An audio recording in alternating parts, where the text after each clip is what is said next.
Em Discussão está de volta. Hoje nós estamos recebendo a jornalista e pesquisadora Débora Freire e também o sociólogo Bruno Pontes. Estamos tratando sobre fake news. Fake news significa notícias falsas em inglês. É um fenômeno não tão recente, mas que tem ganhado uma amplitude muito grande com a disseminação através das redes sociais. Débora, eu queria falar sobre alguns fatos que são mais... tomaram conta do país ou que foram mais badalados. Cita alguns exemplos para a gente, por favor. Ai, Cláudia, exemplos não faltam, não. A própria escola base, o caso escola base, Esse né? é um caso clássico. Que é um clássico de 1994, pré-rede social, né? Mas que tomou uma dimensão com uma grande imprensa e é um dos meus objetos de estudo hoje, né? Exatamente por ser pré-rede social e a dimensão que tomou. Né? Eu não sei se vocês lembram, mas foi uma escola em São Paulo, né? E uma escola de educação infantil em que os donos foram acusados de abusar sexualmente das crianças. Né? 3 meses depois, ficou provado que não tinha sido nada disso. Né? Eles foram inocentados, mas a escola foi fechada, depredada e a vida, né, dos diretores acabou. Né? Até hoje, inclusive, em entrevistas recentes, né, muitos dos que foram acusados, né, deram declarações que não conseguem emprego. Né? Inclusive, o que é interessante desse caso especificamente é que o ano passado, os alunos de jornalismo de uma universidade em São Paulo foram fazer uma matéria relembrando esse caso e voltaram à rua onde funcionava a escola. E tem pessoas na rua, vizinhos, que eram vizinhos desses diretores, que ainda hoje, no ano passado, né, quando foi feita a reportagem, acreditavam que eles eram culpados e que estavam presos. Então, para você ver o poder da disseminação de uma notícia falsa. Né? E outros casos, por exemplo, como a gente falou no começo do programa, que não é um fenômeno recente. Em 1975, a barragem de Itapacurá, aqui pertinho da gente em Pernambuco, né, pessoas morreram pisoteadas porque divulgaram que a barragem tinha estourado e houve histeria coletiva. Né? Recentemente, aqui mesmo em João Pessoa, o ano passado, acho que se não me engano, em julho do ano passado, o caso de um senhor, um idoso, que tomou as redes sociais e até inclusive portais, né? Como se ele fosse isca para assaltantes, lá em Manaíra, lá na Epitácio Pessoa, lá na Rui Carneiro, em vários locais, inclusive. Né? O caso Guarujá, da dona de casa Fabiana de Jesus, se eu não estou enganado o nome dela, e ela foi morta por espancamento, por ser confundida, né, com uma mulher que poderia fazer rituais de magia negra com crianças. Né? E aí ela foi espancada, ela foi lixada, né, por engano, devido a uma página do Facebook que servia na época como portal de notícias do Guarujá, né, da cidade, e ela foi confundida, foi divulgado um retrato falado, ela foi confundida e foi morta. Então, assim, são vários casos.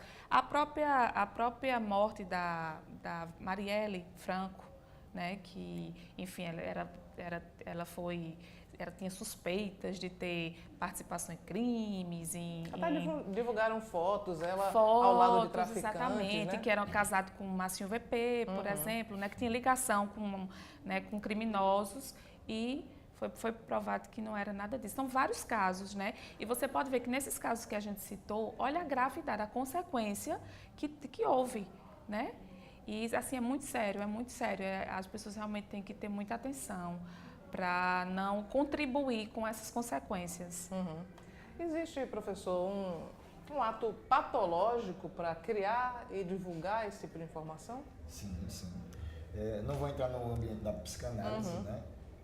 Mas existem sintomas muito comuns em pessoas que praticam essas ações, né, da fake news. Dentro da psicologia é estudado através de uma relação chamada de mitomania.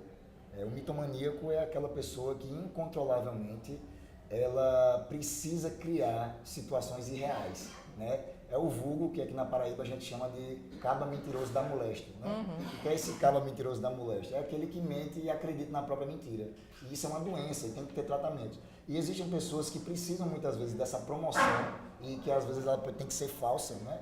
E ela tem que ser criada falsamente para uma necessidade também de aparecer socialmente. É uma necessidade de status quo e na necessidade de ser um ator social mais importante, ela acaba criando invólucros não verdadeiros, né, positivos ou negativos a respeito de si mesmo ou de outro, para ela poder conseguir algum posicionamento, um status ou até algum prestígio dentro da sociedade, ou conseguir um emprego, um namoro e assim por diante. O que é mais irônico é que, no fim das contas, se ela for descoberta, ela pode responder a um processo, pode até ser presa, né? Mas é um fenômeno bastante intrigante esse da divulgação das fake news. É verdade. Minha grande socióloga chamada Vovó, ela dizia que mentira tinha perna curta, né? Então, mais cedo ou mais tarde, todas as fake news elas são reveladas, né? E, infelizmente, depois de alguns anos ou de alguns meses, é difícil poder reparar os danos que essas informações falsas elas geraram. Então, na dúvida, né, é sempre importante a gente manter um sigilo e fazer uma busca verdadeira dessas informações, para a gente também não ser alvo de ser um replicador de fake news. Eu vou fazer uma pergunta comum aos dois. Por que as pessoas têm essa dificuldade de checar quando há dúvida? E, ao invés de checar, saem difundindo? São vários motivos, Cláudia. Na verdade, eu falei um aqui, que é a necessidade de explicar algum momento, né? Quando a gente não tem explicação, a gente busca explicações. Mesmo, né? Que seja real. Mesmo que seja... Que pareça irreal. E assim, as fake news, a estética, vamos chamar assim, a estética das fake news, elas parecem absurdas se estiverem fora de um contexto, mas se estiverem num contexto, não são. Por exemplo, vou dar um exemplo. Durante a greve dos caminhoneiros, em maio desse ano, disseminaram aí, entre as fake news mais disseminadas durante a greve dos caminhoneiros, a gente teve o estado de sítio e a gente teve a volta do regime militar. Que é inconstitucional. Né? Mas o contexto, muita gente acreditou por conta do contexto, porque nesse contexto tudo poderia acontecer. Né? Então, assim, num contexto que faltava gasolina, faltava comida, você não conseguia se deslocar. Era um contexto realmente de um estado bem diferente do que nós estamos acostumados, né? Exatamente. E outra coisa, inclusive pessoas que têm acesso, que são mais instruídas, elas também repassam fake news. Por quê? Porque tem aquela velha, na dúvida é melhor passar, porque e se for? Né? Então, assim, já é da cultura realmente do brasileiro não verificar, não checar as coisas. Entendeu? E isso vem causando problema, né? Como a gente viu, por exemplo, na própria greve dos caminhoneiros, né? Que entre as 10 notícias mais disseminadas nas redes sociais, 7 eram fake news. Então, olha a proporção, né? Mas eu vejo assim, isso que eu falei, essa questão de buscar explicação, eu acho que é uma das principais causas nesse contexto mesmo. O senhor gostaria de comentar, professor? E retomando ainda, dando essa continuidade, o brasileiro ele é muito empático, né? Ele normalmente gera um coleguismo, inclusive à distância, né?